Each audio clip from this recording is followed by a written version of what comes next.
दूसरे स्तर में आप सबका एक बार फिर से स्वागत है। वर्चुअल सभागार में मौजूद देश के विभिन्न हिस्सों से जुड़े सभी सम्मानित अतिथियों, श्रोतागणों को मेरा नमस्कार, आभार, अभिनंदन। आज हम राष्ट्रीय महिला आयोग के 30वें वार्षिक दिन का जश्न मना रहे हैं। माननीय अध्यक्षा महोदया श्रीमती रेखा शर्मा जी के नेतृत्व में व उनके अमूल्य मार्गदर्शन से आयोग में आज इस कार्यक्रम का आयोजन किया गया है। ये हमारे लिए बहुत ही सौभाग्य की बात है कि आज एक ऐसा मंच तैयार किया गया है जहां अपने क्षेत्र में मुकाम हासिल की हुई महिलाएं हमारे साथ मौजूद हैं, और इन सब के संबोधन से मुझे यकीन है कि हमें भविष्य में और बेहतर होने की प्रेरणा मिलेगी। आज की हमारी पैनल चर्चा है महिलाओं की निर्णय शक्ति, विमेन इन डिसीजन मेकिंग। मैं आप सबका एक बार फिर से स्वागत करती हूँ। Over to you Debolina. A very good afternoon to everybody. I welcome all of you to our 38th Foundation Day program. For our second technical session, that is Women on Decision Making, we are very grateful to have with us distinguished panelists as well as our participants who have joined us virtually from different parts of the country. Thank you so much once again for joining and being with us here today. When women of great courage, wisdom, and optimism join together, society will change profoundly. When a united force of fearless women emerges, the times will change dramatically.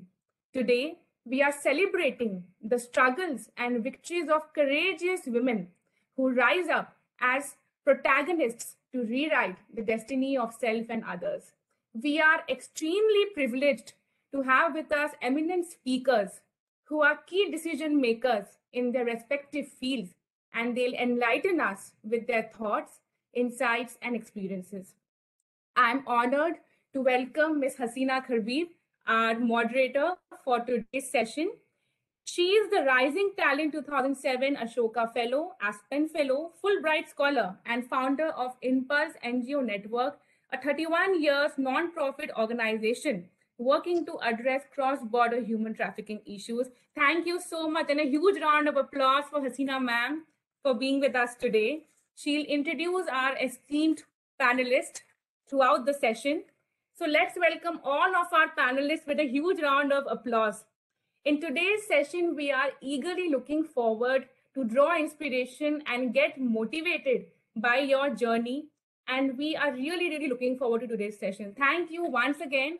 Hasina ma'am, the floor is all yours now. Thank you so much. First and foremost, a congratulations to an esteemed panel.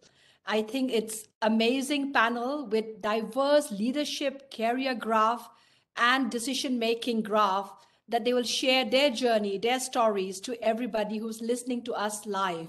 As I join you all from Mizoram right now, after 8 hours of traveling, I'm so honored to be in this great panel today. I think celebrating the 30th Foundation Day of the National Commission for Women is extremely very honored to really have an esteemed panel of leaders who will share an insight and also motivated the most younger generation of women leaders out there in our country on how you can really take a part and make this part a very, very meaningful and the possibility that women can do it.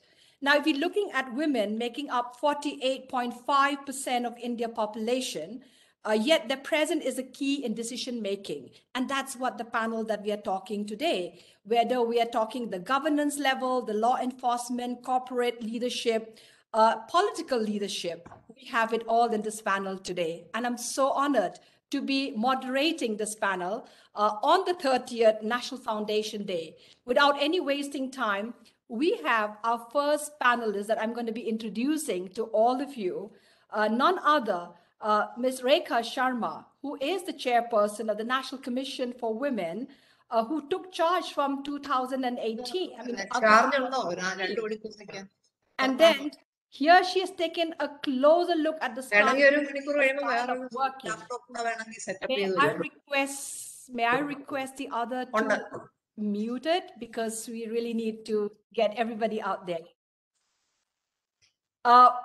Sorry for that little disturbances, but I would really want to really define Madam Rekha Sharma. Her leadership spirit and relentlessness will keep good, for the women that we are in need. And I think NCW, under her leadership, has indeed made a lot of difference. And I think this 30th anniversary, as we take along under her as the opening panel for today, ma'am, my question to you is, if we are looking at, if we said that for a leader, you need to have head, hands, and heart. Can you kindly elaborate? This has been one of your strongest statements. Kindly elaborate the statement in view of your experience as a chairperson. I'm sure it has never been easy to head a commission that has to look into all the needs of women leadership in our country, an organization working round the clock. We would love to hear your views, ma'am, as we open this panel of huge panelists with different views today. Over to you, ma'am. Thank you, Hasina. Thank you for moderating it so nicely. And I must thank all the panelists today, especially Darshana ji, who came from Parliament, and she's quite busy. And I'll be speaking in Hindi and English both, because so many people from Facebook and other social media platforms have joined us today, and they would like us to hear in both the languages. As you know, I have been, मैं पिछले 6 साल से commission में हूँ. I'm here from last 6 years. And when I joined here, there was a perception of the commission that this is a body where women are parked from a political party, where when they don't get a ticket, or they are not, their future is not in the parliament, then they are parked in the NCW, which was very saddening perception of people. But I think in last 6 years, things have changed, and now people can see what all NCW has been doing for making women not only safe, secure, but self-reliant also. You asked me a question about what all in a leader, how head, heart, and hands, all the things are involved. ये कैसे संभव है कि ये तीनों चीजें एक leader में हो? Actually, this is a mantra of management institutes, that what they teach in management. But for a leader, wherever she or he is, I think they need all these things: head, heart, and hands. And head symbolizes courage, intellect, motivation, energises and engage. तो ये सारी चीजें एक leader में होनी चाहिए। साहस, करेज के बिना वो लीडर नहीं है। अगर आपके पास साहस नहीं है तो चाहे आप इंडस्ट्री में बैठे हो जहां आपको बहुत इंपॉर्टेंट डिसीजंस लेने होते हैं, या आप किसी इंस्टीट्यूट में बैठे हो या पॉलिटिक्स में बैठे हो, आप बिना साहस के लीडरशिप में नहीं आ सकते, आप लीडरशिप रोल को नहीं ले सकते। Intellect is another very important thing for a leader wherever she is sitting, and I will not use he for a change because every time we say he and she, but today I think we should say she. Intellect बहुत जरूरी है, बुद्धि बहुत जरूरी है, और knowledge, ज्ञान. Without knowledge, I think you will not be able to even sign a file if you don't know. We all know how bureaucracy works here, and अगर आपको लीडर बनना है तो आपको ये जरूरी है कि आपको हर फाइल भी ठीक से देखनी आए, और इंटेलेक्ट के बिना I think you can not move forward in a leadership role. When I say motivate, motivate, a leader need to take so many people along, whether she is in industry or anywhere else she is a leader. She has to motivate people behind her.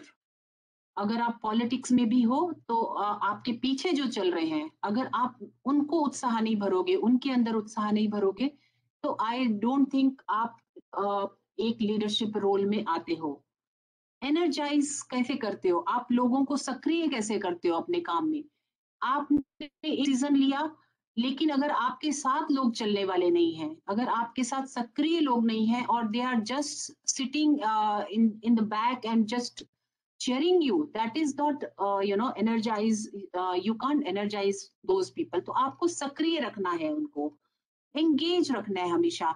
आप engage कैसे करते हो? Through talks, through your own actions. आप किस तरह से काम करते हो, आप कैसे decisions लेते हो, how you are taking decision, that is very important in leadership role. And I think when you take decision and you are firmness again is very important, and that is what a leader should be, very firm, but then the heart should also involve. Heart should be thinking about others. A leader should not think about herself. She should first think about others if she is a leader, and then move forward, and she has to take everybody forward. Otherwise, I don't think you have a leadership quality. If you are firm, you're taking decision, but you don't have people behind you, you are not taking care of their need. अगर आप उनकी जरूरतों को महसूस नहीं करते, अगर आप में वो दर्द नहीं है लोगों के लिए, और ये पॉलिटिक्स में तो बहुत ज्यादा इंपॉर्टेंट है कि आप लोगों को दिल से सोचें. You think from your heart. Brain always is very important, but then heart is equally important in a leadership quality. You have to nurture people, आपको पालना पड़ता है लोगों को. Whether you are in industry, in an office, wherever you are in a leadership, in a small shop, you have number of people working under you. वो जो लोग आपके नीचे काम कर रहे हैं, उनका ध्यान रखना, अपने क्लाइंट्स का ध्यान रखना, ये सब लीडरशिप क्वालिटी में आता है. और आपको इंटरेस्ट जगाना लोगों का, और उनके इंटरेस्ट का ध्यान रखना. आप even if I am sitting here and I am taking big decisions and I don't know what is happening with my own office people, अगर उनके साथ क्या दुख है या दर्द है, अगर मुझे नहीं पता, तो I am not a good leader. Same is about whom I am working. Like I'm working for women and I don't know their pain. It is okay that I'm born in a family where there is no such problem. अगर लेकिन मुझे नीचे जाकर अगर उनकी मुसीबतों का नहीं पता, तो मुझे नहीं लगता कि मैं उसके काबिल हूँ जिस सीट पे मैं बैठी हूँ. Hands are very important. Whatever you are thinking from your head and heart, are you able to do that yourself? बहुत हैंड्स में ही फर्मनेस होती है. हम कहते हैं कि फर्म होना चाहिए लीडर को, तो hand should be firm. Action oriented होना चाहिए आपको. आप खुद भी एक्शंस लो और आप डिसीजंस लो, और एक्शनेबल डिसीजन लो. डिसीजंस ऐसे नहीं होने चाहिए जो आपने ले लिए और एक्शनेबल नहीं है. that means you're not a good leader when it is not actionable. And then you should also know how to work on those decisions which you are taking. Long back, I was a young girl. I did a fashion designing course also. वहाँ हमारी एक teacher थी और जब हम design करते थे वो हमें स्टिच करवा के देखती थी और कपड़े को उल्टा करके देखती थी. She used to say, अगर आप टेलर से सिलवा रहे हो, अगर आपको पता नहीं है कि क्लीनलीनेस क्या है, अगर आपको पता नहीं है कि कपड़ा कैसे सिला जाता है, तो आप अच्छी डिजाइनिंग भी नहीं कर सकते. So same thing is in leadership. If you don't know how that work will be done, किस तरह से करोगे, आपने जो डिसीजन लिया है और जो आपने वर्क एलोकेट किया है किसी को, वो कैसे होगा, अगर आपको खुद नहीं पता, आपने ऑर्डर दे दिए और आप सोचो कि वो हो जाएगा, तो ऐसा नहीं हो सकता. Leaders must know how that work will be done. So these 3 qualities are all the qualities which a woman has got. कोई भी नॉर्मल महिला, उसके पास ये तीनों क्वालिटीज है, because they all are leader in their own homes. अगर आप घर में देखें एक महिला को, she takes her decision for the family on her family's behalf. अपने बच्चों को पढ़ाती लिखाती, उनके लिए उनका ध्यान रखती. So all heart is there. She looks after her family. She takes decisions. She works all day. She is not even thinking about herself, her own well-being. She is always keeping her family first. And that's how I think a woman is a born leader.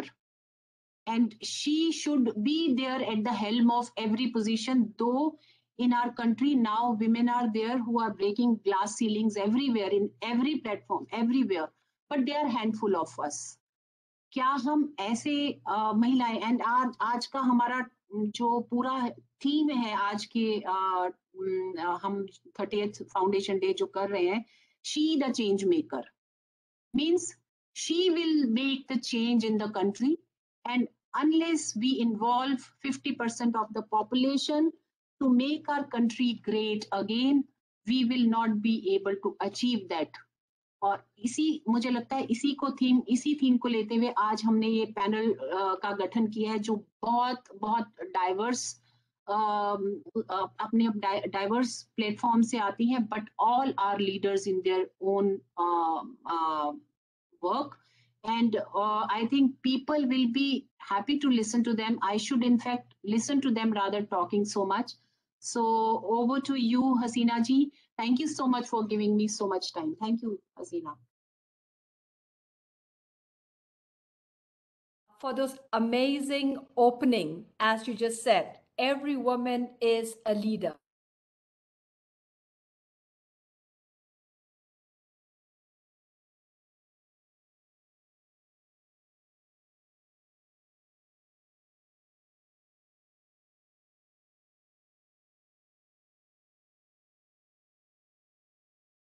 Tina, you take over. I think unka her network is not working. Gina. Yes, ma'am. Hasina ma'am. Yeah, you take. Hasina ma'am, we can't hear you. No, her net is not working. So you take over. Yes, ma'am. Yes, ma'am. I'm doing it.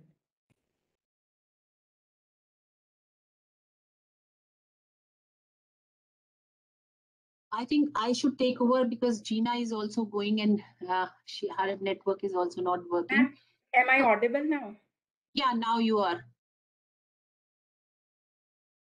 Gina. Yes, ma'am. Yeah. We are here, ma'am. Yeah. Yes, ma'am. We are here. हमारी अगली panelist हैं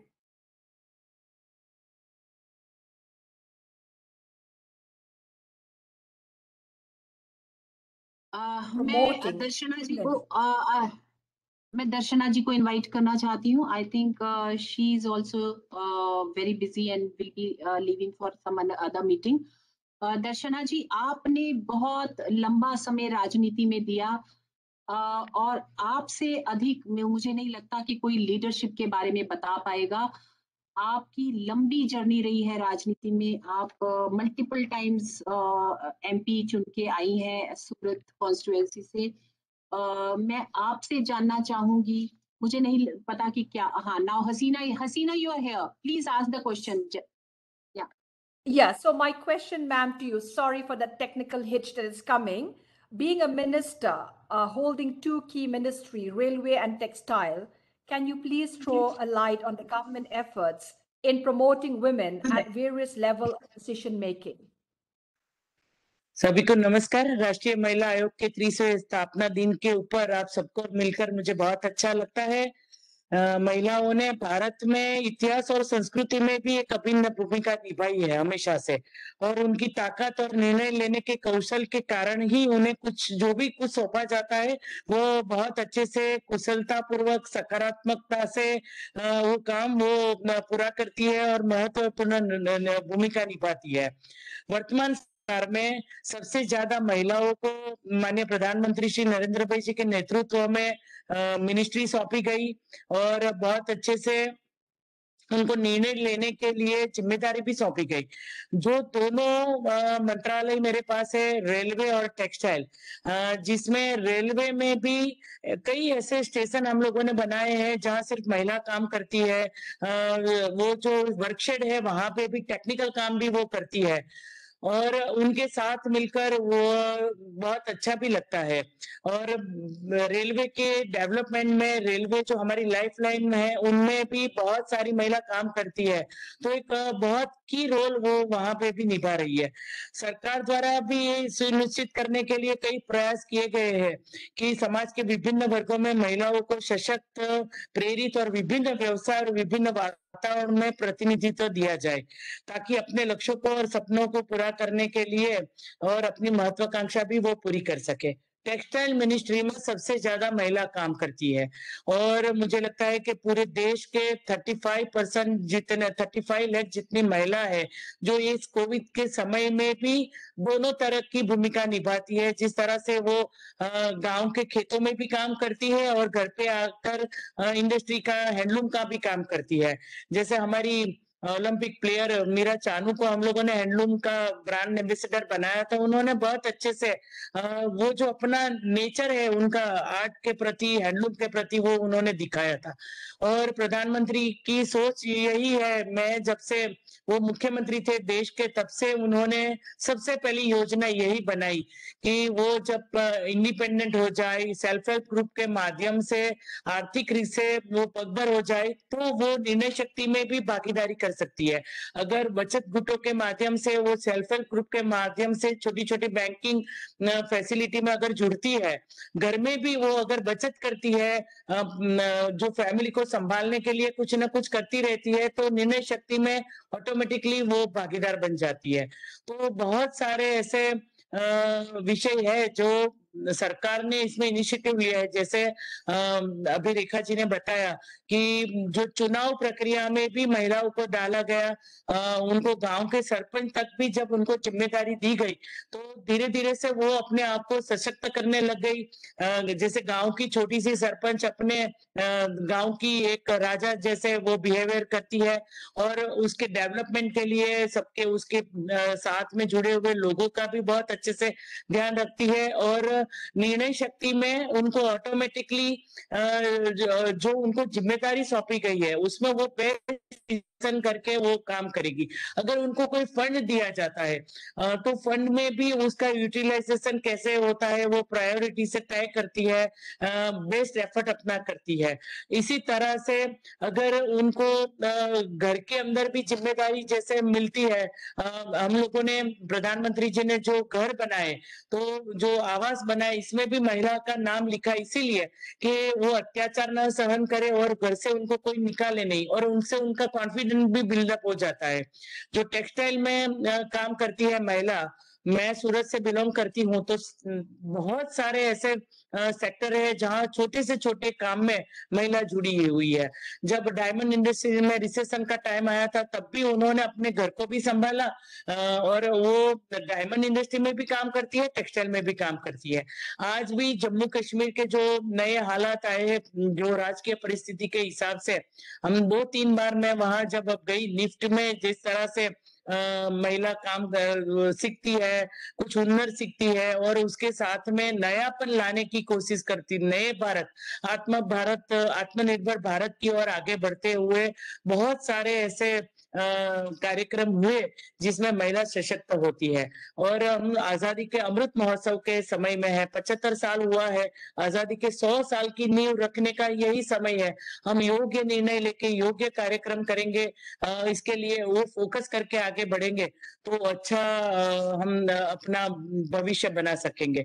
घर के अंदर भी जितनी भी schemes हम लोगों ने बनाई है और इसके साथ में घर पे रहने वाली महिला, व्यवसाय करने वाली महिला या छोटा उद्यम करने वाली महिला, उनको भी फाइनेंशियल सपोर्ट में बैंकिंग के साथ जुड़े। सबसे पहले जनधन योजना के माध्यम से हर एक महिलाओं को जोड़ा गया ताकि वो इंडिपेंडेंटली अपनी बचत गुटों के माध्यम से जो फंड उसके पास होता है या तो अपना पर्सनल भी सेविंग्स होता है वो उसका अपने आप व्यवहार कर सकती है।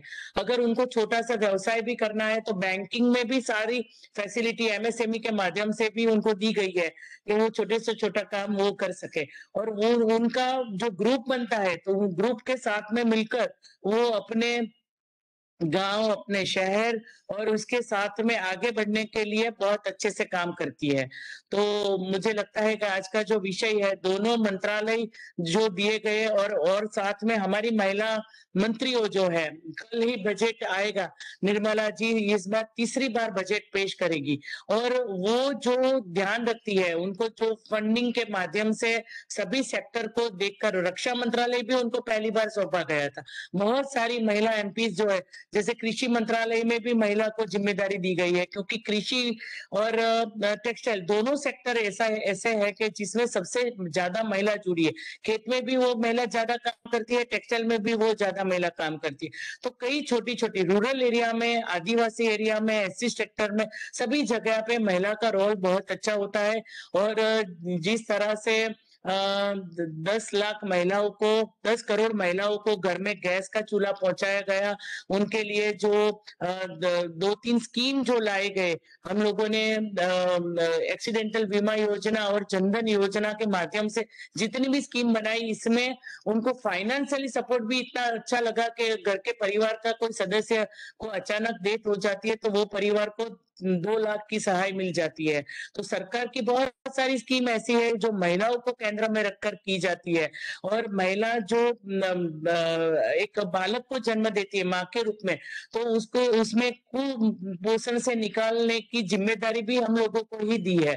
तो कई सारी निर्णय शक्ति में फाइनेंशियल से लेकर उद्यम के साथ में छोटी नौकरियां तक में भी महिलाओं का रोल बहुत अच्छा है। और आज महिला आयोग के इस तीसरे स्थापना दिवस के उपलक्ष्य में हर एक सेक्टर की महिला जो अपने अपने क्षेत्र में बहुत सक्सेस हुई है, उनके विचार जानने को मुझे भी अच्छा लगेगा। मैं चुनाव की प्रक्रिया में आई, तब चुनाव में सामने मुझे जब पार्लियामेंट के अंदर आना होता है तो सामने मेल पर्सन से लड़ना होता है, लेकिन जो माहौल है, जो बड़े शहर का माहौल है और जो परिस्थितियां माननीय प्रधानमंत्री जी ने करी है, इसमें हम लोग बहुत अच्छे से आगे भी बढ़ रहे हैं, अपना योगदान भी दे रहे हैं और मंत्रालय में भी उनके मार्गदर्शन से बहुत अच्छा काम हो रहा है। तो आज सबको मिलकर भी बहुत अच्छा लगा और पैनल के तौर पर मुझे जो विषय दिया गया, मुझे मेरे ख्याल रखने के लिए जो आपने मौका दिया, इसलिए मैं आप सभी को धन्यवाद भी देती हूँ। Thank you so much, ma'am. बहुत बहुत धन्यवाद आपका. Moving on to the next panelist, we have with us Ms. Agatha Sangma, who is a member of parliament and is a part of the 17th Lok Sabha. She has represented the Tura constituency of Meghalaya. Thank you so much, Agatha ma'am, for being with us today and sparing time out of your schedule. So ma'am, the next question to you is, coming from a family of political background, such an illustrious background that you have, can you please enlighten us about the role of your in the administration and the public space? Over to you, ma'am. Thank you so much. First of all, I would like to greet everybody a very good afternoon. Madam Darshana Jardosh, who is the MOS for Textiles, Madam Rekha Sharma, the chairperson of National Commission for Women, who has specifically invited me to be a panelist here. So thank you very much. And all the other very, very eminent panelists present today, Madam Madhura Dasgupta Sinha from Aspire, and There are many other eminent panelists, and I won't be able to take everybody's name, but a very, very warm good morning or good afternoon to each one of you. And I would also like to take this opportunity to congratulate the National Commission for Women for the 30th Foundation Day, which is being celebrated today. Uh, Going straight to the question, I would, I guess, like to go a little bit on my background. Um, I am a lawyer by profession. I studied law and I also did environmental management. So I did an MA in environmental management, and I was in the year 2007. I was very happily practicing law in Delhi, running around courts and trying to be an aspiring lawyer. And one fine day, I got a call from my father, and he told me that you have to come back to Tura because we've decided that the party had a meeting, and the party has decided that there will be a by-election in the coming next month, and you will be the candidate for the parliamentary by-election. So it was a big shock to me because I was not in a place where I was thinking that I'm going to be joining politics. Maybe somewhere down the line, it would have been something that would occur to me. But at the age of 27, I was not really considering to be contesting a parliamentary by-election. And it so happened that my father decided to go back to state politics, and we had a by-election, and I contested that election. And with God's grace and with the legacy that I carried, I did win that by-election, and I came into parliament for the first time when I was 27 years old. And I would just like to say that the way that politics started for me, it was very much in comparison to many other women who are actively involved in politics. It was not that it was not so much of a struggle, in the sense that I had a very supportive family. My father, my two brothers who are also MLAs in Meghalaya and are currently in the government. So that the structure, the platform that was given to me allowed me to be in politics, minus the hardships that many people have had to face being in politics, being a woman, and having to balance their personal life with that of politics. Having said that, I would also like to say that I also have very, very big shoes to fill in. It's not easy because I happen to be the daughter of somebody who is considered to be the tallest leader of the Northeast. And very often to fit into those shoes is a very, very big task. And, I think even in my lifetime, with anything that I do, I will never be able to fill those shoes. But my constant effort will always be that I will try and live up to the legacy that, I have. To me, it is a privilege. It is something that I consider as sacred. And, it's something that I will, my role as a political leader or as a public representative is sacred, because it's not just something that is my personal aspiration, but it is something that I as a daughter has to fulfill, I as a sister has to fulfill. And therefore the whole package of being in politics is not just a personal aspiration for me. It is something which is far more deep and far more sacred, because it is something that we as a family are doing together. So I would say that those are certain aspects that I would like to lay forward. um, I have been in politics for the last 15 years now, and I've contested 3 parliamentary elections, and I have contested 1 assembly election, and with God's grace I have won those elections. And I would also say that winning these elections cannot only be done on the basis of a name. Eventually one will have to uh, fill in those shoes and also have to perform, will have to stand for something, will have to appeal to the public in order to be acceptable. winning first elections perhaps can be something that can be attributed to just a name that one carries, but eventually you as a human being, you as a political leader will also have to appeal to the people in order to continue on this path. So though the question to me is very specific today, and it talks about how me as a person who belongs to a political legacy, how that has impacted my my work as a political person. And I would just say that it is only to that level that I can say that my role is connected to a political legacy. But beyond that, I find myself being challenged as any other woman would otherwise be challenged. Just before me, madam was talking about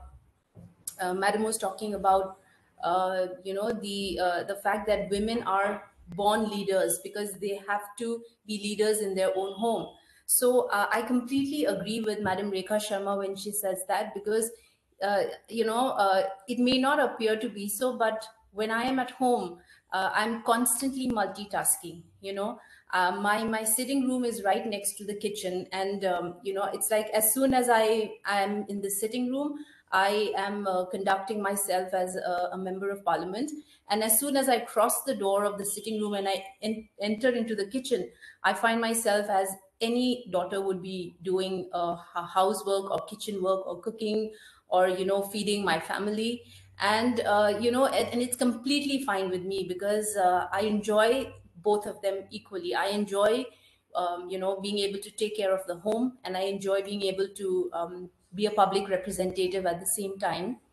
So I think that's kind of a challenge that perhaps my siblings who are boys might not have to face. Like they are 24/7 politicians, but I am not a 24/7 politician. I am a person who has to multitask, and like I said, it's totally fine with me, and I really enjoy doing that. um, um, I have been in like I said, I've been in politics for about 15 years, and I was also very lucky to be minister of state for about 3 years in the previous UPA2 government.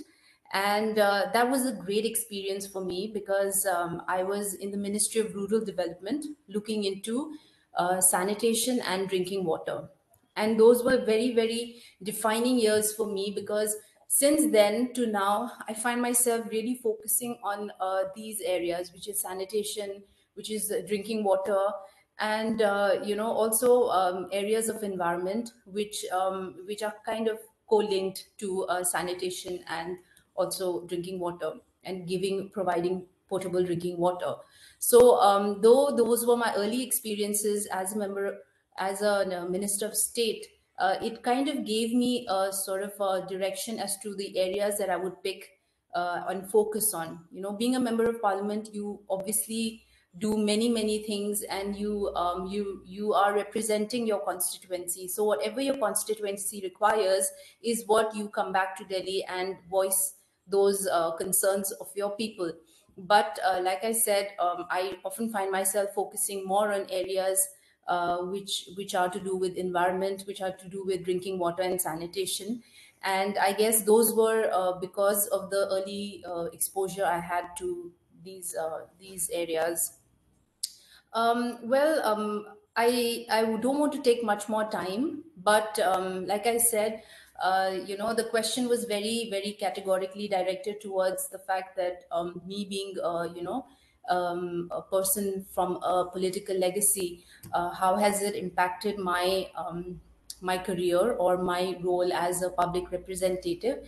And to conclude, I would simply say that yes, being a daughter of one of the tallest leaders of the Northeast, Mr. P.A. Sangma, it has given me the kind of platform that I on my own would never have been able to perhaps get.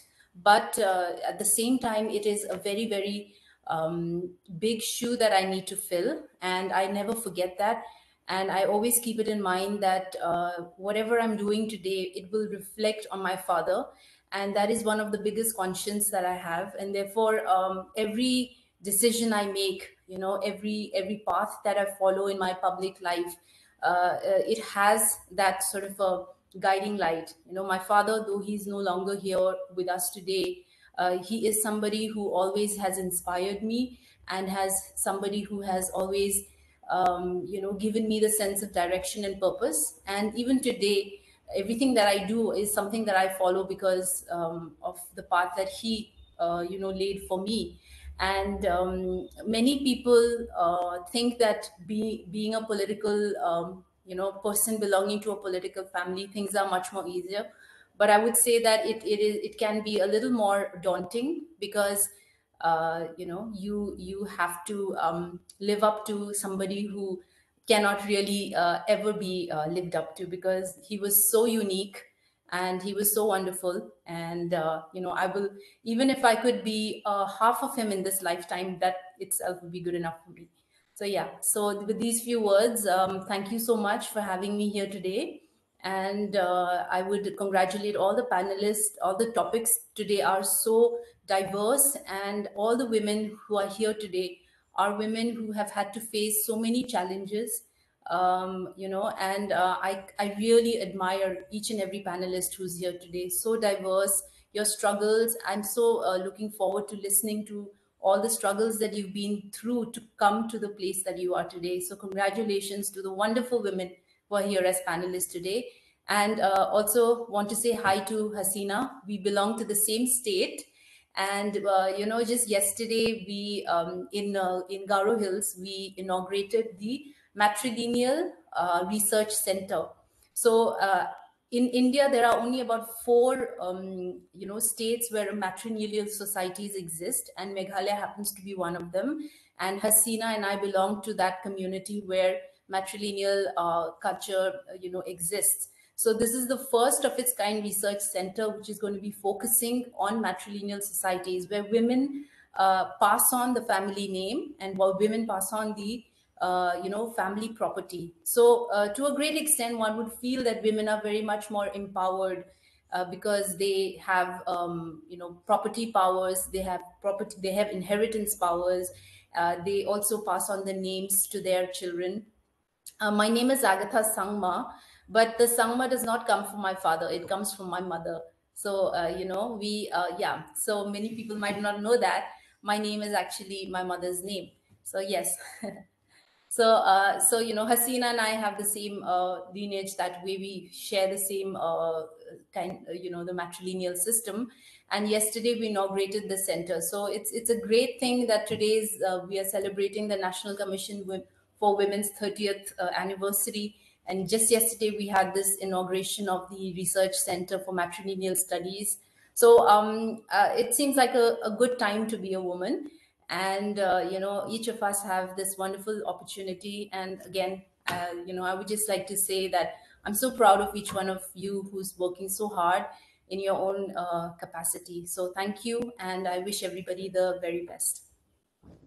Thank you, Agatha. I lost you in between from here with the internet, but thank you. I mean, we both come from a state, and both of us, share a lineage, which is a lineage that the whole world is looking at preserving. And I think that is one uniqueness that every state can learn, from each other, and as women leaders.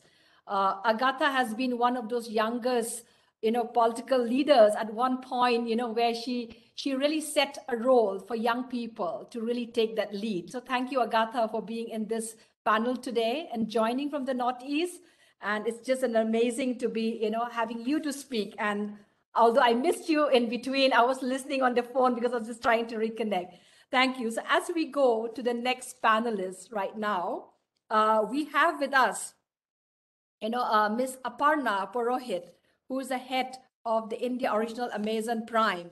We are having all kind of leaders today in this panel. It's the amazing part of to actually tell the world that women are in every places. Women can do things which are doing different kind of roles, from the corporate to politics.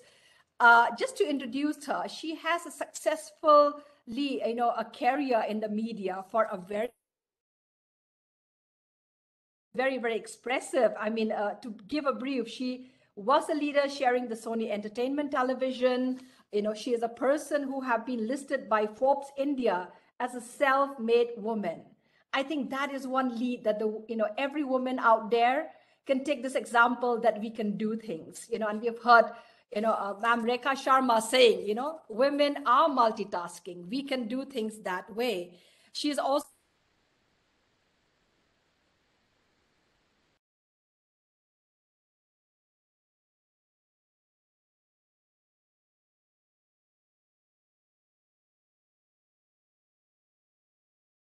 Madam Hasina is trying too hard to be with us, but her internet is failing all the time.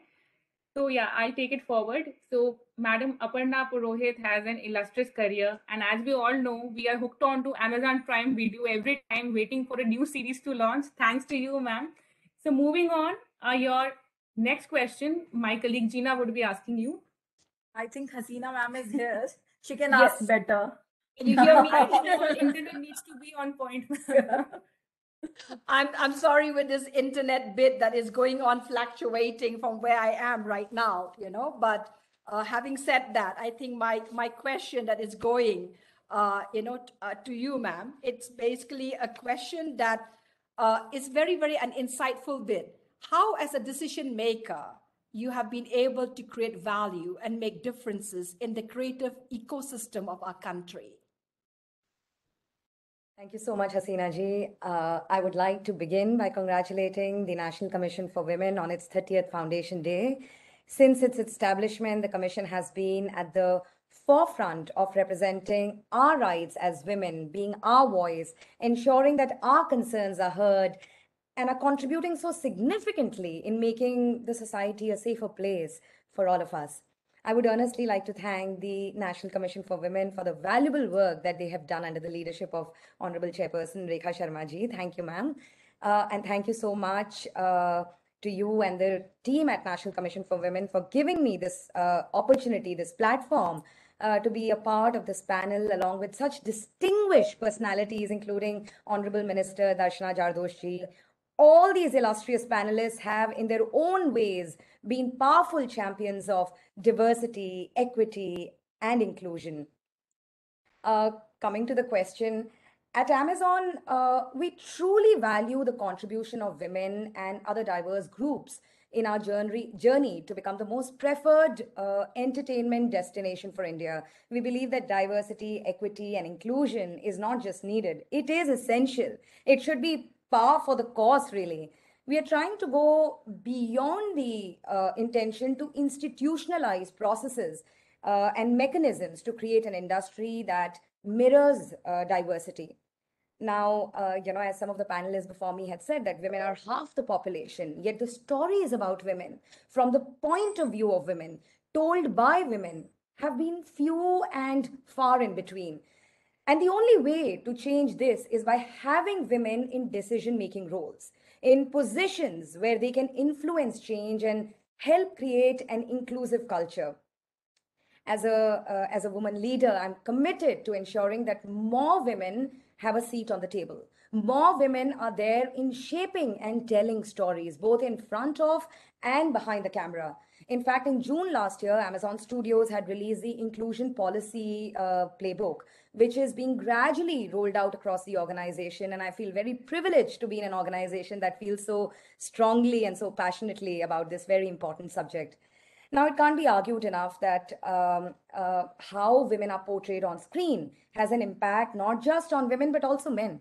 Therefore, it's important to depict strong women who have an independent voice, who stand for courage and justice, who have lofty ambitions and the tenacity and the determination to go after their dreams.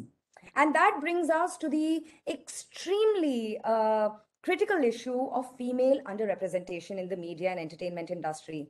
As per a 2017 report by the Gina Davis Institute, only 1 in 10 directors in Bollywood is a woman. And other statistics show that screen time for females was a mere 31.5% as against 68.5% enjoyed by male actors. And due to this disparity, as compared to men, in important off-screen roles such as script writing, cinematography, editing, direction, that female characters in Indian cinema have been presented largely from a male perspective. And this leads to the the reinforcement of age-old stereotypes and gender biases that we see on screen. We believe that the only way to solve the problem is through representation. And for us, that begins, in the writer's room, where the stories are taking shape and character arcs are being crafted. We are actively working to ensure that there are women in every writer's room. And I'm very happy to share that close to 70% of the writer's room of our projects have women. And this hasn't been easy. My team and I, we have proactively worked towards building a database of women working in development and production, so that no one can tell us, but where are the women writers or editors or cinematographers or directors? I mean, we have our database ready and we can make these recommendations now. In almost 30 Amazon originals that we have released so far, close to 50% of our creators, executive producers, creative producers are women, and at least 30% of our directors are women. We still have a long way to go, but we've made a beginning. The second most important thing is that when we're evaluating any story that is pitched to us, we always ask ourselves the question, are there at least 2 strong women characters in the show? Do these women talk to each other? And do they talk to each other about something other than a man? Do they have an arc, a journey of their own? We ensure that our female characters are well etched out, that they have their own journeys, their own stories. And you will see this in all of our shows, whether it is Bandish Bandits, The Forgotten Army, or Panchayat. And I really believe that with more female creative helms, be it writers or directors or producers, comes more female characters with more agency, better representation, and more engaging plots and themes. I'd like to believe that women are no longer playing a part in a man's story. Instead, they are in charge of their own destinies. They have dreams and ambitions and are not defined by someone else's version of what a woman should be. Women characters in our shows are not bystanders, but creators of their own destiny. They have an agency and they have a voice of their own. In fact, within my own team, I'm really happy to share that we have a very healthy split of 70% women execs and 30% women. And I strongly believe that a gender-balanced creative team can help create richer characters and deeper stories that can resonate and live in our viewers' minds long after they have watched the show. All of these efforts that I'm talking about are small, but I believe significant steps in pushing and changing the narrative. We are committed to diversity, inclusion, and equity in our content, as well as with our partners in the creative ecosystem. We'll continue to seek out stories that amplify women's voices, as well as voices across race, ethnicity, nationality, age, disability. I'd just like to end by saying that we aim to be enablers for a prolific creative economy and a dynamic creative zeitgeist. Thank you, Aparna. I think women as enabler, as you just said, storytelling. Today itself, I think the 30th Foundation Day has marked the storytelling of all the panelists out here. Each one of them are a story on its own right on how they take their way forward as leaders. And I think with those, let me go to our next panelist. The next panelist is somebody, who is a CEO of Aspire for Her. And she has a mission and change the diversity of education in our country. So we're going to a different leadership education.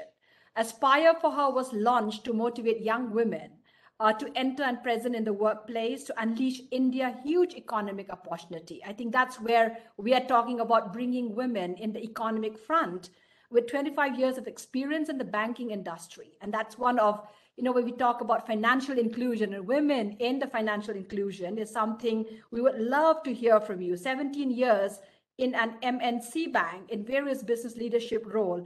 I'm sure you have a lot to share, which actually brought in the P&L to almost 100 billion businesses.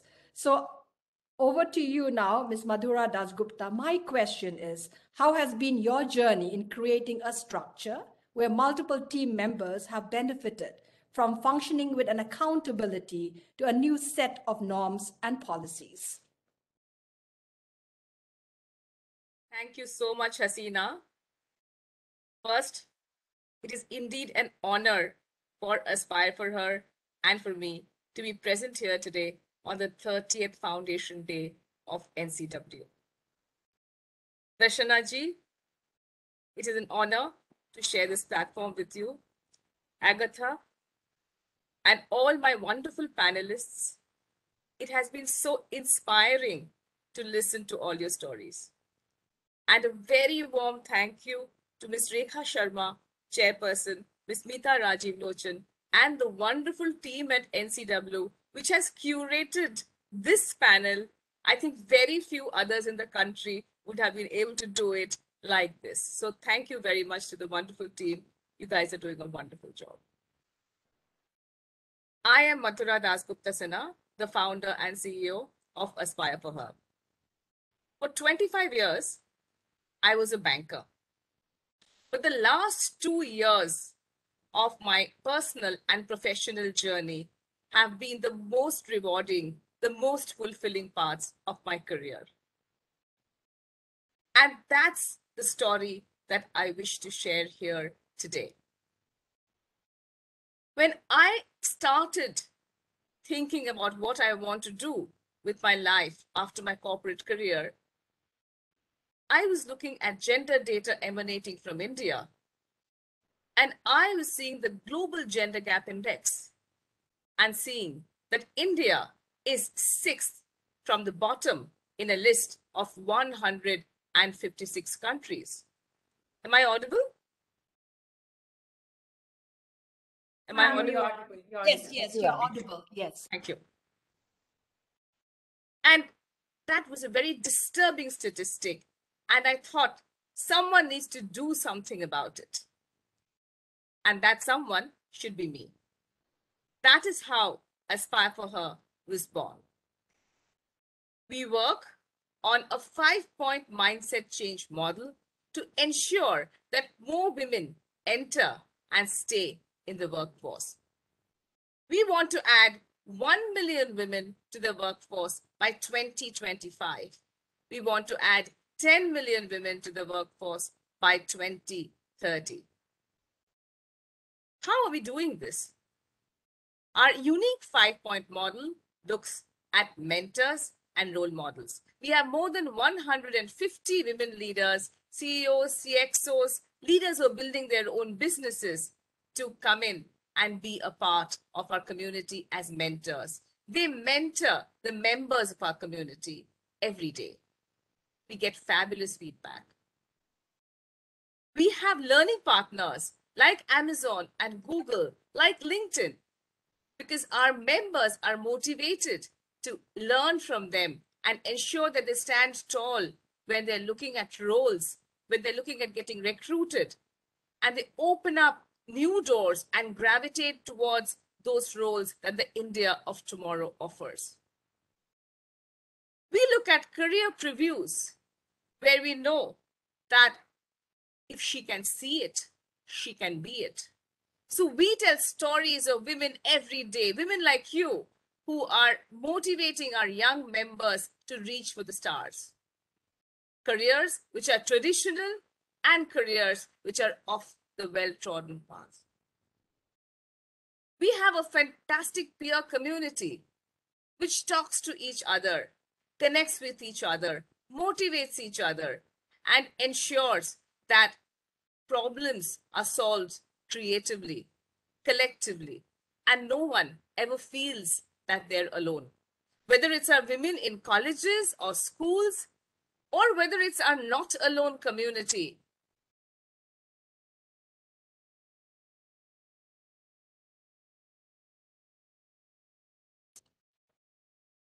I think we're losing her at some point, Debelina. Yes, ma'am. I think we have lost Miss Madhura. We can go on to the next speaker. Meanwhile, she joins. Yeah, we can go to the next speaker, Yeah, and then we can go to just the ask her to join back to us. Sure. technology still sometime needs one more step to connect all our voices, in one frame. But with that, we will not take the technology hitch, but we will go to our next speaker right now, Ms. Nashukam Chaudhary, the politician, who has been nominated as a candidate from the Punahana constituency for the BJP. And she is, in fact, from 2019 at the Haryana Legislative Assembly election. She's have a degree with BA from the University of Delhi and modern Indian history from Miranda House, MA in luxury brand management from Ishito Margoni at Milan in Italy. I think you have such a wonderful profile, with multitasking. I think, ma'am, in fact, when we were just mentioning, the chairperson was saying about multitasking. Here we have somebody with a multitasking background into leadership. We would love to hear your views right now. How have you managed to disrupt social norm in your journey till now as a young woman leader?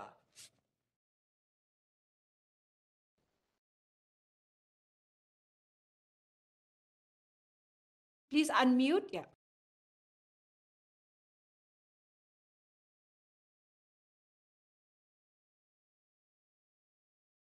You will need to unmute your... Yeah. Am I audible? Audible. Yes, yes. Please go ahead. Yeah. My sincere apologies for not being in a very comfortable environment since I'm fielding myself in Malerkotla, Punjab as an election in charge here. So since the elections are happening across the country, so I am being fielded here. So I'm very, very apologetic for my not a very socially acceptable environment for taking up such an important discussion. First of all, I'm grateful to Hasina ji for taking up such a panelist. You're doing a wonderful, wonderful job. Shrimati Rekha Sharma ji, Chairperson, National Commission Women. Ma'am, I have been your adoring fan, not just being a part of the Indian citizen across the globe also. You're doing a wonderful job. You're elaborating the pinnacle and the successes of the Indian women's system to the horizon where women like us, girls like us are grateful and honored, equally privileged to be part of the panelists. I am extensively grateful for the member panelists who've been including. There's so much of diversity when I hear. We have Shrimati Darshana ji, who's doing a wonderful job in her textiles, and she's being MOS for the ministry for years, and she's doing a wonderful job. We have another political leader, Agatha ji, we've heard her story. We have Aparna ji. We have multiple women from different diverse. This is an absolute accomplishment. Salute. मैं अपना ज़बान आपके आगे रखूं, मैं आप सभी को सलाम करती हूँ. मैं आप सभी को ये हाज़रान करती हूँ. आप बहुत काबिल एहतराम हैं, काबिल तारीफ हैं, और सभी मोहतरमाओं को मैं नोकशिम चौधरी की तरफ से सभी को पहले सलाम करती हूँ. औरत मोहताज नहीं है किसी गुलाब की, वो खुद बागबान है इस कायनात की. इन लफ्जों के साथ, इन पंक्तियों के साथ करती हूँ. I have graduated. Coming back to a history, when glass ceiling, dictative terms like glass ceiling weren't a part of the system of the. I state Haryana. I graduated and postgraduate from Delhi University. Then I moved abroad. I did another master's from Milan. I did another master's from London, and I was a very senior from multiple brands when I had the chance to come back to India. I'm the only child, and I belong to an area called the most backward area of the country. I had the privilege to go back to my area and just mingle around with the people around. तो जो जज्बाती ज़मीन से जब जुड़ने का मौका मिला, I would want to establish here the fact that I had to quit my job in a day. I had to write an email extending back to my London headquarters, I'm quitting my job, and which I did it in 24 hours. And when they asked me for an excuse, since you're an honorable member and you're being working as a PR strategist, public relations strategist, would you like you to introduce yourself for your recognizing yourself as an exiting member? So I had to just write, I'm coming back to my nation. I have to work as a nationalist first. Then I will think of empowering the corporate system. I was very, very privileged enough to be fielded in an area where a woman was never thought to be established as a political leader.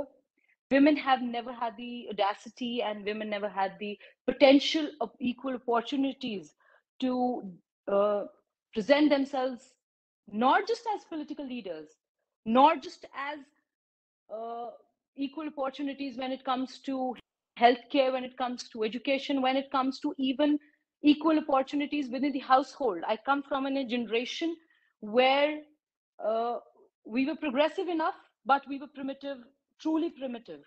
I was given a chance. I was contested. It was called Milan to Mewat, एक journey, एक सफर का लिहाज किया गया. मैं यहाँ पर आप सभी के समक्ष कुछ बातें रखना चाहती हूँ. उसमें से सबसे इम्पोर्टेंट मुद्दा ये था कि जब मुझे बताया गया कि आपने एक ऐसी कॉन्स्टिट्यूएंसी से फाइट करना है जहाँ पे 90% मुस्लिम डोमिनेटेड भी है, हिंदुस्तान की सबसे पिछड़ा इलाका भी आता है, आपने महिलाओं की बात भी रखनी है, आपने मर्दों से राजनीति सियासत में मुकाबला भी करना है, और आपने इक्वल वोट्स लेने हैं, और आपने इस बात को जताना है कि अगर आपको मौका दिया गया है तो आप महिलाओं का किस तरीके से योगदान आगे बढ़ा सकती हैं जहां पे महिलाओं को मौका ही नहीं मिलता बात करने का.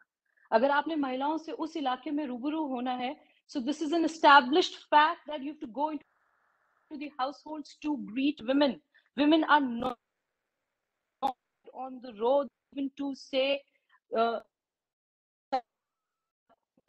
है, तो 26 को फील्ड किया जा रहा है, तो आप इस सियासी चुनाव को कैसे देखेंगे? Here, when it comes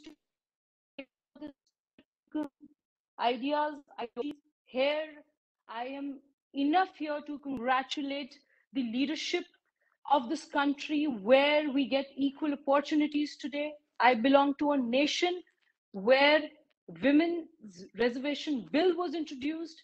I come back to a nation where we understand कि Shivangi Singh hai, she'll be donning a uniform and flying a Rafale. We come down to a nation where the finance minister of the country has to be a woman. She's the one who's been representing the entire financial system of the country. She's here to introduce and involve the inclusivity of women out there. So other than the destruction of the social norms, it was constructively, intuitively developing social norms into a system where women like us who've been corporate slaves come back to our nation, want to work as not just as political leaders, but as nationalists, quitting our jobs, quitting our luxurious, exorbitant lives to work as just not as nationalist leaders, but also promoting equal opportunities in the areas where women are not even allowed to speak up. So here, this is a system, when it comes to, I was reading about an article yesterday where there's this driving a selfie where we have a woman from South India who's the first taxi driver. So here we are representing so many equal opportunities at this global platform, where we are here. Even if I was very curiously listening to the political leaders as well as Aparna ji, कुछ ऐसे मुद्दे Amazon पे उठाए गए हैं जिसपे जब हम एज दर्शक देखते हैं, एक स्पेक्टेटर, एक ऑडियंस देखते हैं, सो हम उनसे एंटेंगलमेंट देख सकते हैं, हम उनसे अपनी एंडोसिटी देख सकते हैं, इंक्लूसिविटी देख सकते हैं, where women have been given chances to represent just not as screenwriters, executive producers, as I was going through your speech, wonderfully done. Here, I was the youngest candidate being fielded in 2019. And I'm working towards it. I'm working towards the healthcare system of women in the area where multiple pregnancies, multiple abortions, जिनकी चर्चा करना भी एक गुनाह माना जाता है. अगर आप इन चर्चाओं को मुद्दा बना के ले जाएंगे तो मुद्दा भी लिया जाता है, मजहबी आप पे दलाईबाजी भी होती है, मजहबी तौर से आपको क्वेश्चन भी किया जा सकता है. So I am openly working for the healthcare system in the area like that.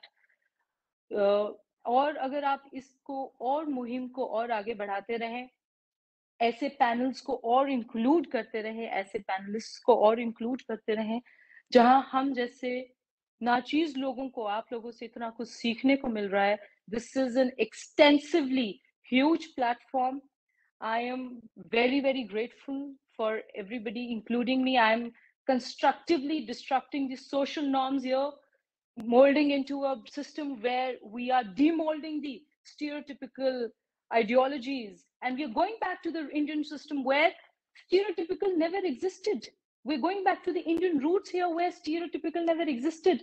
So I am extensively congratulating the factors involved where women are being chosen as not just representatives to fly, to talk about sexologists, to talk about politics, to talk about education, to talk about any damn thing on this earth, not just globally, but also as nationalists. I'm a nationalist first, then talking about a political leader second. Third, I would also contribute to as a citizen of the country. So this is my heartiest congratulations to everybody.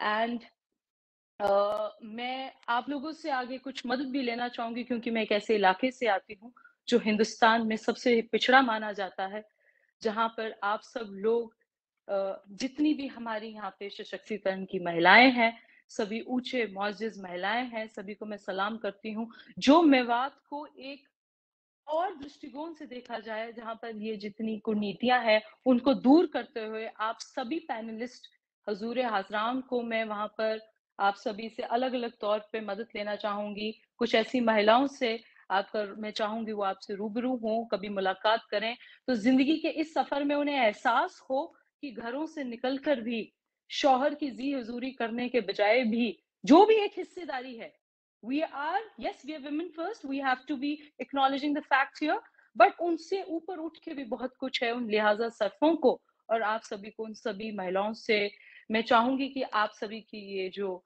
आज नजरे इजायतें जो speech है उसको मैं उनको तरफ ले जाऊं, उनको आप लोगों से रूबरू कराऊं कि ये भी इसी मुल्क की महिलाएं हैं, अपने अपने पैनल पे बहुत बड़े काम पे, दर्जे पे काम कर रहे हैं, चाहे पॉलिटिक्स पे कर रहे हैं, चाहे Aspire, another platform which is ideologically also talking about inclusivity, where women are being included not just for employment but also a great message to the society.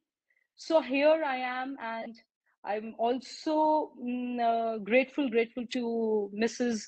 Jeena Dhankarji, Devlina ji, for organizing such a huge platform which is extensively acknowledging the factors involved of all the members of the society.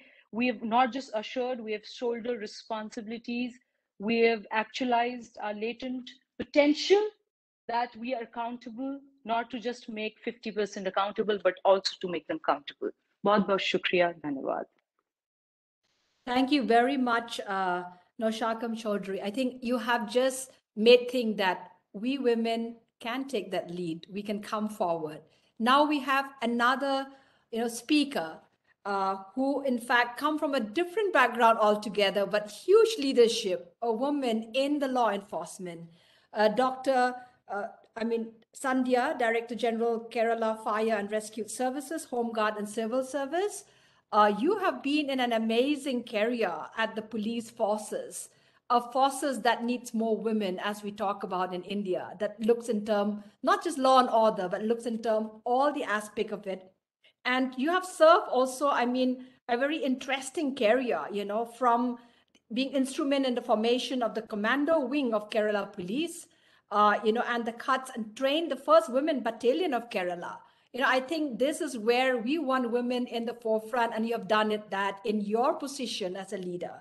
My question to you, ma'am, today is, How have you managed to set an example by challenging discrimination and inequality laws and policies? Good afternoon, team from the National Women's Commission, Rekha Sharma ma'am. Good afternoon, Srimati Hasina, every team member and all other distinguished panelists. It's a great pleasure to be here in this afternoon. I have been hearing to all of you. It's such a pleasure to know women who are in leadership positions. I would like to tell you, when I came to Indian Police Service in 1988, and when I first landed up in my training district, Kannur, I was seen in uniform by the people of Kannur. They were seeing a woman in uniform for the first time in their life. And the people of that particular district, Kannur, are so curious. They used to stop whatever work they are doing on the roadside and they will start gazing at me. Once I remember, I had gone for a bandobast to a temple where the godman is in such attire called Theyyam, and people will all go do namaskar to the Theyyam and get prasad from the Theyyam. And all the people left Theyyam and they all started gathering around me, and including the Theyyam. You can imagine the embarrassment. So that was the situation. And from there, at that time, when we had not even some 0.3% personnel in the police service, from that, now we have reached at least to 6.5% or something. We are yet to go march ahead to become a critical mass. We meant to become a critical mass in the police service. But when I started this journey, my training SP told me, Sandhya, you must always be prepared. Prepared to go and catch any criminal or face anything, anytime, day or night. So he allotted me with a jeep and 2 PSOs and asked me to go always with a torch, lathi, helmet, shield, everything. So within a few months, I gained a reputation that there is a daredevil officer. So all the criminals have to be very careful. Then my DAG that time told me, Sandhya, never go in a blue beret cap. You know that? Go in a P cap only. Nobody should take you for an NCC cadet. So I refused to wear a beret cap. I made it particular to look an officer all the time, whether in uniform or in mufti, so that the people around, not only the women, but also the downtrodden, the old, the children, everybody can feel that, yes, here is somebody who is to do justice for us, who will take care of us. So getting that confidence from the people I saw, that was the first step. And the second thing my training SP told me was, be on the right side of the law always. So you need not go around and explain yourself if you abide by the law. So I made it a point not to use third degree methods. At the same time, be very firm and be at the side of the justice. So this thing I followed from my first day till today, and that was one thing which helped me to establish myself. And the second thing, once I started doing my job professionally, I could know that, yes, everybody is understanding that this officer is very professional. I remember in the 7th year of my service only, I was posted to a district as district superintendent of police. So that till that time, I had done different jobs like AGPG, then crime branch SP and all, where also I proved my worth.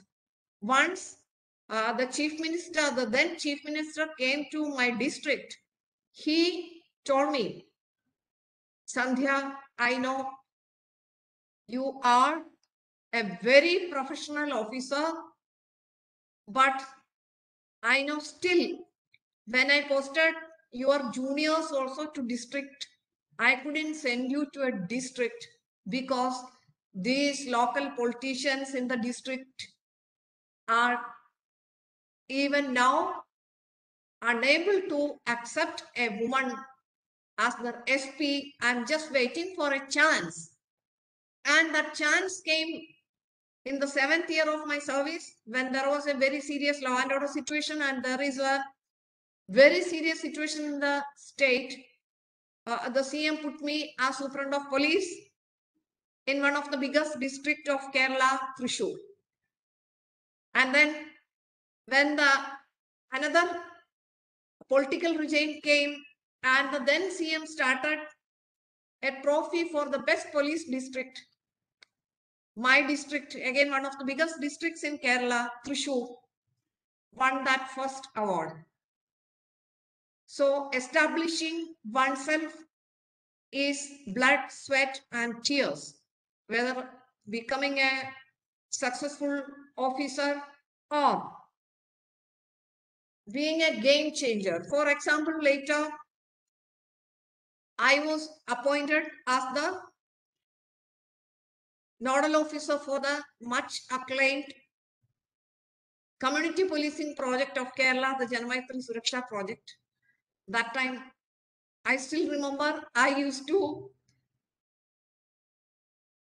eat Janamaitri, drink Janamaitri, and breathe Janamaitri. That was the type of effort I used to make it. Of course, being a convener of the Kerala Police Act 2011, I could make it a part of the law also. So system changes, systemic changes. These are the end things.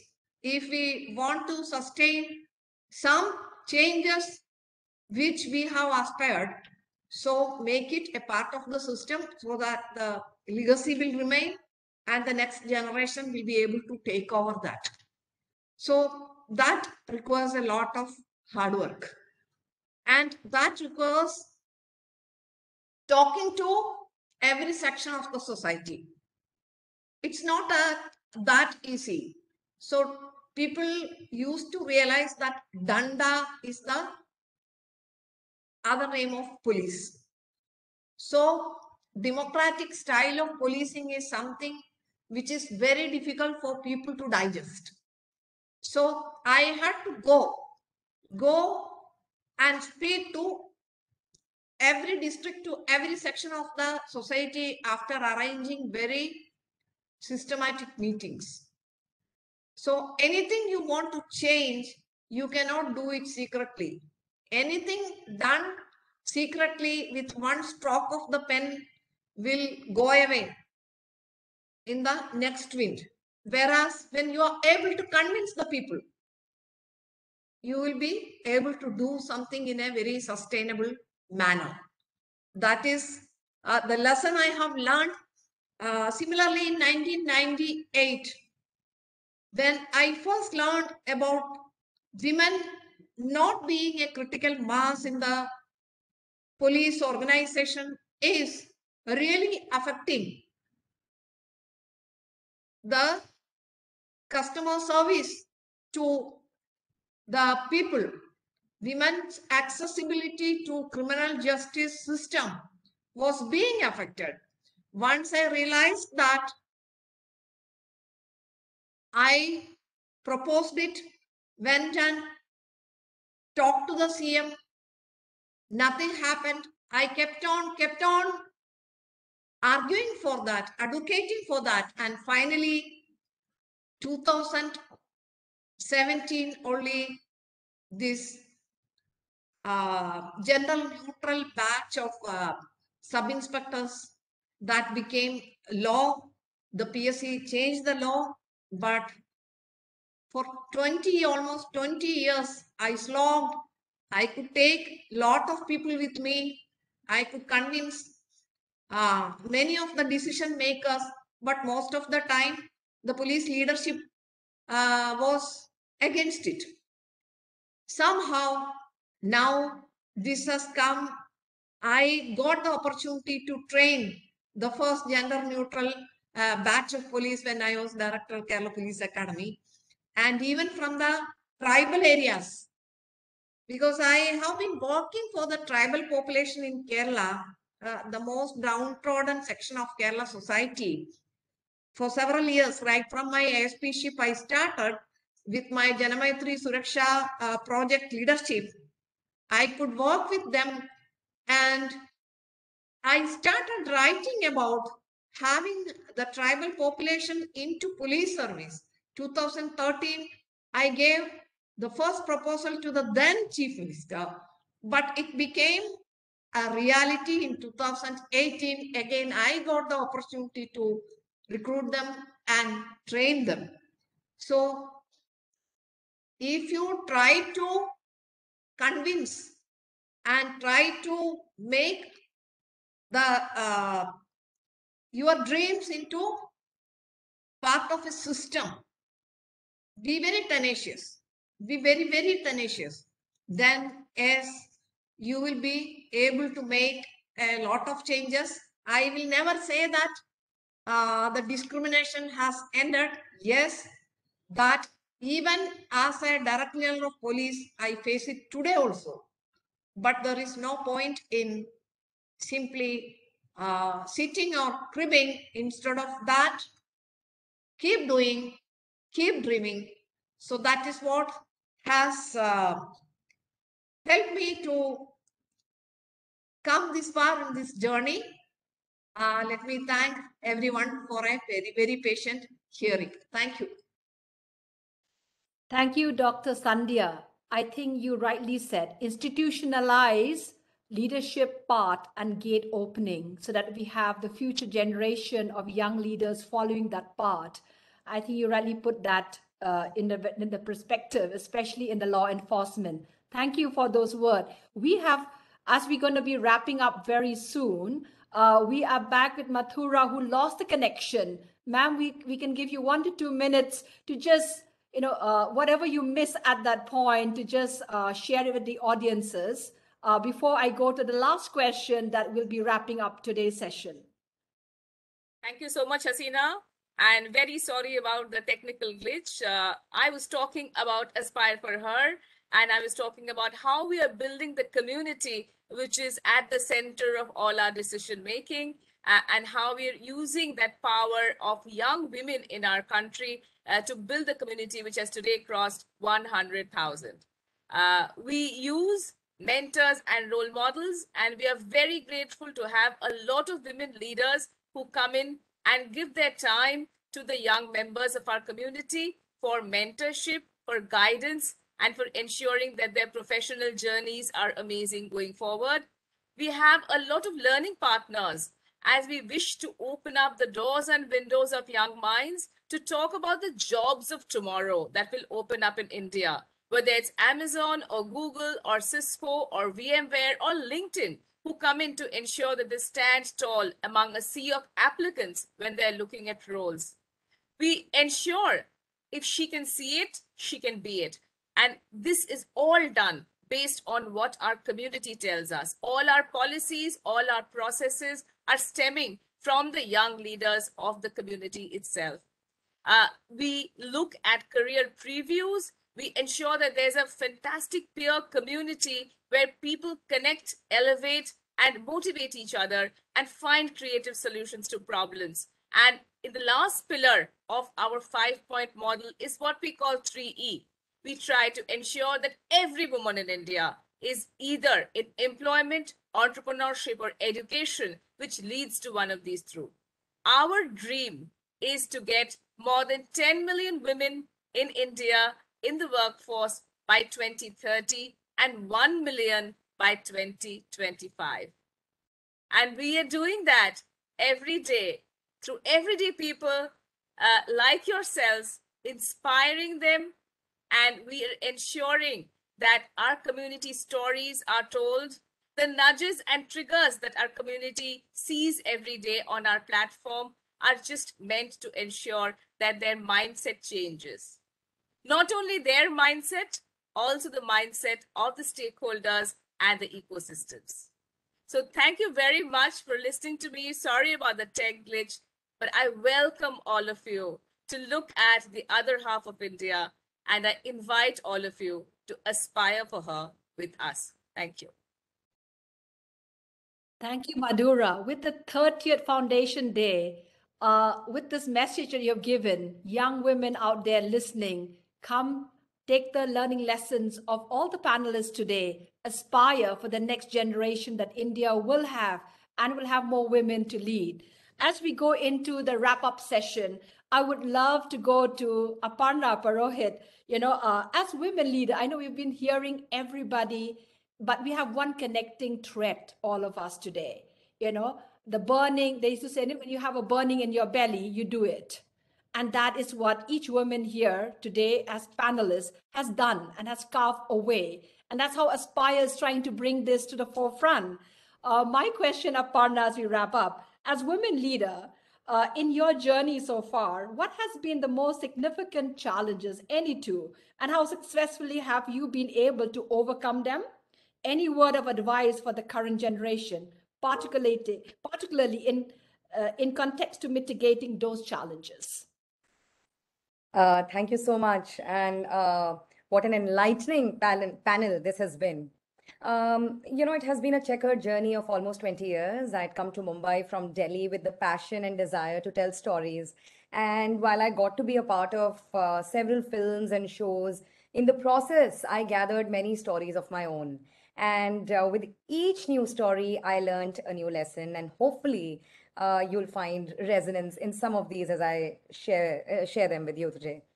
When I just started out about 20 years ago, I was made to understand that just being on a film set was my good fortune, and I shouldn't expect to be paid for the work I was putting in. For my male colleagues, this good fortune was in addition to the salary that they were drawing. And while no one can put a price to the knowledge you gain on the job, it is important for the larger industry to understand that everyone has bills to pay and must be remunerated for their work. I just arrived into a new city and I was trying really hard to make my ends meet. And a senior male colleague actually asked me why I needed to be paid. I was shocked at that question. It was a big project, and to have my credit on that film in the beginning of the career could have been huge, but I decided to walk away from that project. It wasn't easy, but it needed to be done. I chose to say no. I chose not to accept status quo. And I vowed that day that if and when I'm in a position of influence, I will never allow anyone to ever work for free. I'm principally against it. And I'm so fortunate to be working in a company like Amazon that does not have the concept of unpaid labor. In fact, ensures that everyone, even an intern, is fairly compensated on the sets. Also, back in those days, it wasn't surprising if you were the only woman in the entire production crew. Things have, of course, come a long way since then. I was often excluded from outdoor shoots because I was a woman. The general perception back then in the industry was that taking a woman on outdoor shoots would be bothersome and unnecessary. And I remember very distinctly being on an outdoor shoot once where the actress and I were the only women in the entire crew. And there were no facilities, no toilets or changing rooms. And we were in a remote outdoor location. And demanding basic rights got us labeled as difficult to work with. But we chose to speak about it. We refused to go to the sets the next day unless there was a mobile toilet and a safe place to change costumes. Eventually, the production team had to organize it reluctantly. So, my lesson from that incident was that it's important to speak up.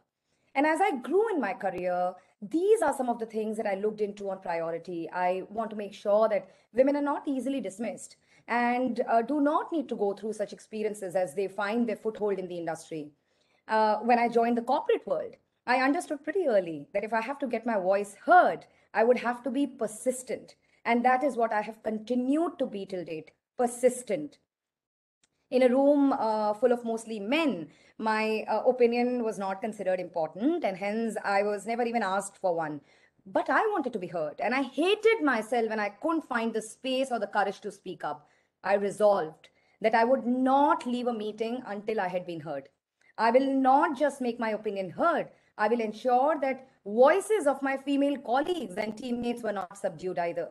I would always end my sentence with, and I would now like to hear what Sonia or Ananta or Christina have to share about this. I've struggled a lot with my confidence. I've often wondered, is it okay to ask that question? Is it worth making that point? Will I be considered silly? Will it be seen as adding value? This is the condition that we need to break. We also find it difficult to take compliments and, tend to brush it off, and we wonder if we just got lucky or is the achievement really ours? I'm not sure if men ever struggle like this. So I always urge my team to believe in themselves, to not wait, but really go and grab the opportunities. As a woman leader, I strongly feel that once you have entered the room, you should keep the door open for other women to find their way in. If it had not been done for me, I would not have been here today. Within my own team, there are diverse set of individuals with different personalities. Some are introvert, some are extrovert. I try to be mindful and allow people their space to find their voice, gently empower them to grow both professionally and as individuals, but just keep the door open. I remember this incident very distinctly. There was a lean phase in my career, and I was in between jobs, and nothing was working out. And I was given this very important advice by a senior woman director that connected quite profoundly with me, and it has stayed with me over the years. She had said that even if you don't have a job right now, get up and get ready every morning. Polish yourself, sit and read, research, enrich your mind. Keep your learning a continuous process, because one day when the opportunity comes your way, you will be so prepared for it. I found it to be life transforming. Learning, unlearning, relearning is the key. And just when you feel you've perfected something, there is a 2.0 version in the market, and it's time to learn all over again. So, what advice can I give? Just listening to the lives of all the illustrious women on the panel today who've triumphed over challenges and have had such an incredible impact in society is in itself the biggest advice. But if I were to add my 2 cents, it would be not just for women, but everyone, is that there are no short-term solves for tackling challenges and mindsets that have persisted for generations. Change cannot happen overnight. And what we as leaders can do is keep chipping away at it. Take small steps each day, be mindful, be conscious, and continuously work towards building a more inclusive and an equitable ecosystem which is free of biases, where opportunities are given equally to all. Thank you, Aparna. Thank you very much for those words.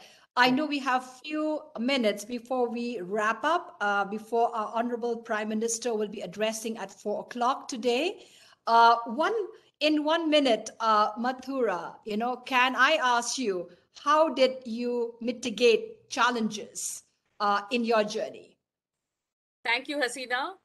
I think the biggest challenge in my journey has been to really fight the mindset. Aparna talked about mindsets of men and other colleagues. I am talking about the mindset of women themselves. And sometimes I found that very overwhelming, but I will also use a story here. A few days back, I got a call from a young woman, a part of our community, who said, I have got my dream job. And, we get a lot of these calls every day, so it's not a surprise. But for her, it was very special because she was part of our Not Alone community. And a few days back, she had told us that after losing her husband to COVID, she did not feel that life was worth living anymore. She came into one of our sessions, and the whole room in Zoom, and just a Zoom room, decided to be with her on that moment as she started polishing up her own LinkedIn profile so that she can look for a job. She started looking, she found a dream job, and she said, Madhura, today I have got my dream job. And that was the moment when everybody showed those little hearts on Zoom. We all showed little hearts to her when she told the story to us on Zoom. It came like this. And the whole screen was full of hearts. And she said, that was the point when my life turned. So I'd like to just leave a message to everybody who's listening in. Never ever give up. At the point in time that things seem the lowest, the night seems the darkest, that is the point that the tide will turn. Don't give up there. Thank you. Thank you, Madhura. 1 minute to you, Dr. Sandhya. What would be the most significant challenges you overcome in your career?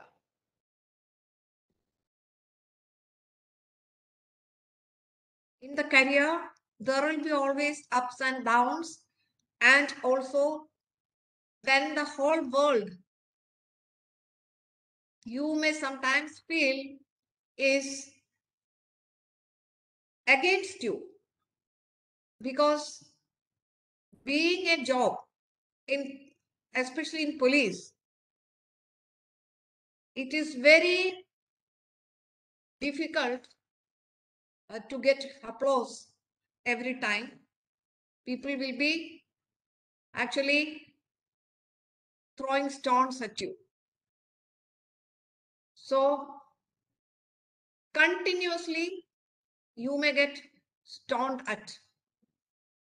But at that time, when you are convinced that yes, you are standing for justice, you are here for administration of criminal justice,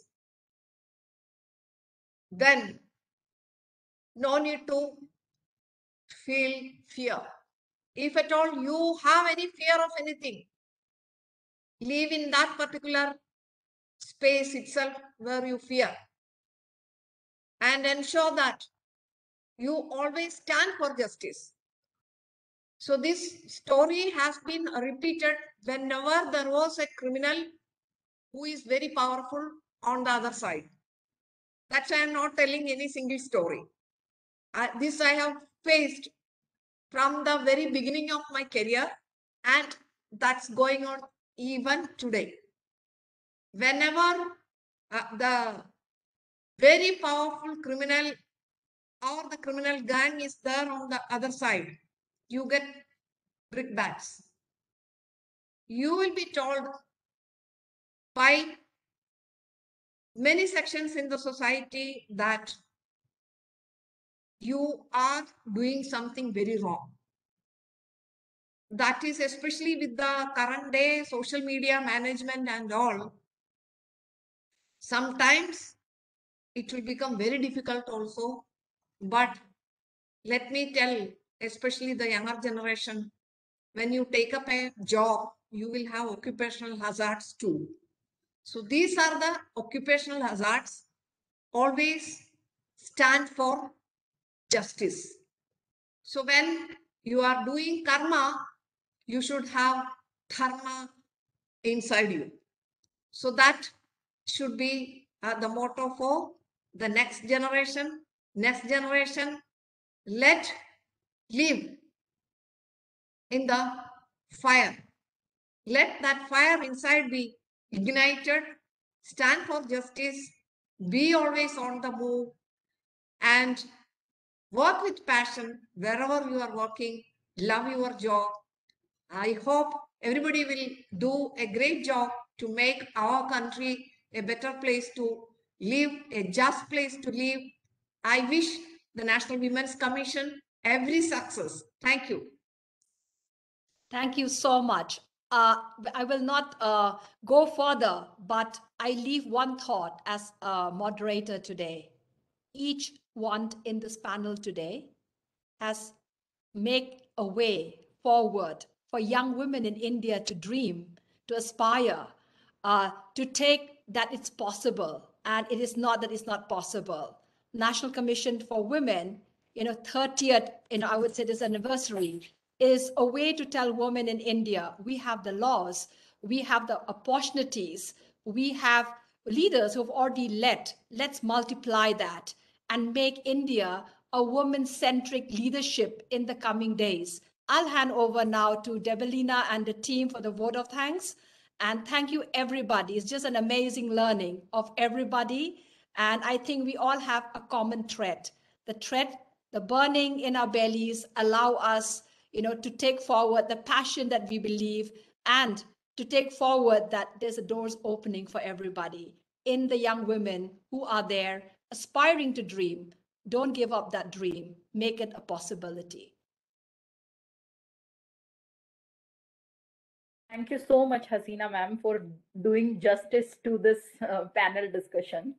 And मैं जीना सभी आदरणीय वक्ताओं तथा सभागार में actually virtual सभागार में उपस्थित सभी गणमान्य अतिथियों और श्रोताओं का धन्यवाद करना चाहूंगी, जिनकी मौजूदगी ने हमारे इस समारोह की शोभा को चौगुनी कर दिया है। मैं माननीय अध्यक्षा महोदया का तहे दिल से धन्यवाद करती हूँ, जो हमारे लिए प्रेरणा का निरंतर स्रोत रही हैं। मैं अपने NCW के सभी अधिकारियों और कर्मचारियों का भी धन्यवाद करती हूँ, जिनके अथक सहयोग व परिश्रम से ये समारोह सफल हुआ है। मैं एक बार फिर से आप सबका धन्यवाद करती हूँ। कुछ क्षण बाद माननीय प्रधानमंत्री जी हमारे स्थापना दिवस के उपलक्ष्य में राष्ट्र को संबोधित करेंगे, जिसका लिंक हमने आपके साथ शेयर किया था। आपसे अनुरोध है कि उस लिंक पर रजिस्टर करें व हमारे साथ बने रहें। आप सबका एक बार फिर से धन्यवाद। जय हिंद, जय भारत, नमस्ते। So much, everybody. Thank you so much once again. Thank you. Thank you. Thank you, everybody. Thank you.